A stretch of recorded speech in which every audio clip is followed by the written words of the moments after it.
գեղեցիկ կանաչապատ ավանում ապրում էր մի հարուստ թողատեր։ Նա շատ միայնակ էր, ոչ բարեկամներ ուներ, ոչ երեխաներ և ոչ էլ ընկերներ։ Նա ուներ շատ մեծ այգիներ։ Նրա այգիները ամենագեղեցիկն էին։ Գարնան գալուն հետ ծիրանենիները սպիտակ գեստ էին հագնում։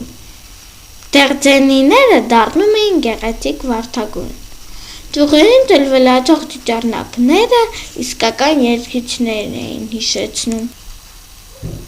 Ամառային մի արևոտ օր այգեպանը տանից դուրս գալով նկատեց ծառերի վրա բարձրացած մի քանի տղաների։ Կատաղած այգեպանը բղավելով դուրս հանեց այգուց երեխաներին։ Նա պարսպապատեց իր բոլոր այգիները։ Աշխատասեր այգեպանը բարեխղճորեն խնամում էր իր այգու բոլոր ծառերը։ Բայց չգիտես ինչու ծառերը սկսեցին չորանալ։ Ուժեղ քամին քշեց ծառերի ամբողջ բերքը։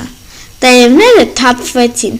ու դեռ ասունը չեկած այգին ամբողջությամբ մերկացավ։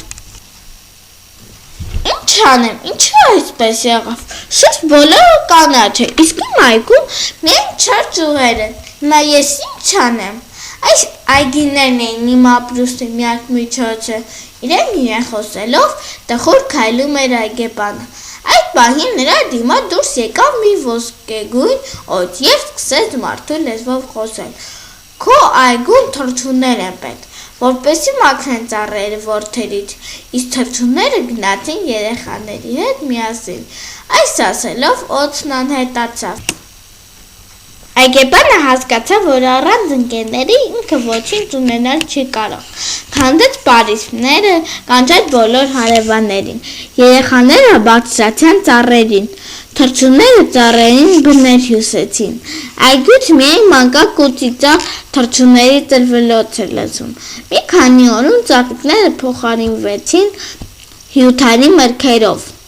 Բոլորը օգնում էին այգեպանին, հավաքում էին ծառերի բերքը և համեմատում, թե ով ամենաշատը հավաքեց։ Մի իսկական մրցահրապարակ էր դարձել, իսկ այգեպանը լուռ նայում էր երեխաներին և բարի հայացքով շարունակ ժպտում։